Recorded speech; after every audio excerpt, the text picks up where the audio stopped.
ધર્મના નામની રાજનીતિ અમને તો ન ફાવે, એ તો ભારતીય જનતા પાર્ટીને ફાવે અને એમના ભક્તોને ફાવે.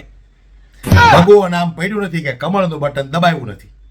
ત્યારે આપણને એમ થાય કે હિન્દુત્વની પાર્ટી છે, હિન્દુ રાષ્ટ્ર બનાવવા માગે છે, હિન્દુઓને કેટલી સાળ સંભાળ આ લોકો લે છે, હિન્દુઓને કેટલા સાચવે છે. પણ આ વિડીયો જોયા પછી મને એવું લાગે છે કે આ મહિલાઓ 99% હિન્દુ જ હશે.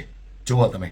એને શું કહેતા હતા કે ના કોર્પોરેશનમાં આવશે ને તો તમારું મકાન ઓલા તમને કોટર દેવામાં આવશે.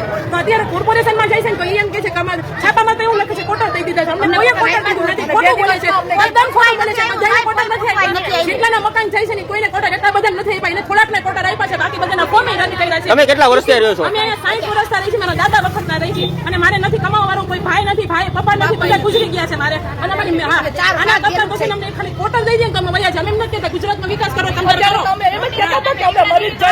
નોટિસ ની આવે છે ને એમને ઝેરના ટીકડા મોકલાવા એમ પાડવા આવો છે ને તમે બધા મરી જાય.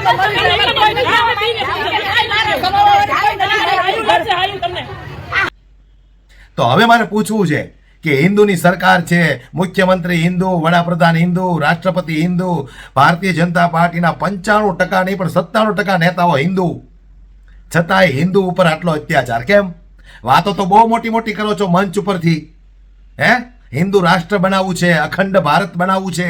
આજે હિન્દુના જ ઘર ઉપર બુલડોઝર ફરતું હોય ત્યારે મારે આ શબ્દ બોલવા પડે છે કે ધર્મની રાજનીતિ કરનારાઓ આજે હિન્દુના જ ઘર ઉપર બુલડોઝર ફેરવે છે તો એક પણ અંધભક્ત, એક પણ મોદી ભક્ત કેમ બોલવા નથી આવતો? હવે એવું કહેશે, કોમેન્ટમાં એવું લખશે કે મફતની જગ્યામાં રહેતા હોય તો બુલડોઝર ફરે. પણ આ લોકો તો 60 વર્ષથી ત્યાં રહે છે. જ્યારે ભારતીય જનતા પાર્ટીનો જન્મય નહોતો થયો એ વખતના ત્યાં રહે છે. અને આજે તમારી પાસે સત્તા આવી ગઈ એટલે 60 વર્ષથી જો લોકો રહે છે એના ઘર ઉપર બુલડોઝર ફેરવી દેવાનું. જાગો હિન્દુઓ, જાગો.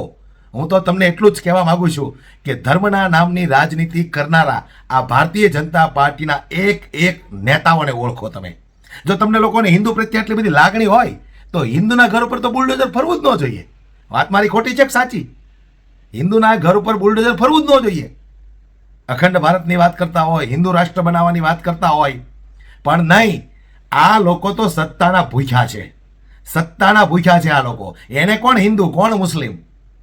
સાહેબના ઘરે તો કહેતા હતા ને કે હું નાનો હતો ત્યારે બાજુમાં મુસ્લિમ પરિવાર હતો, ત્યાંથી મારા ઈદના દિવસે જમવાનું આવતું, સેવૈયા બનીને આવતી.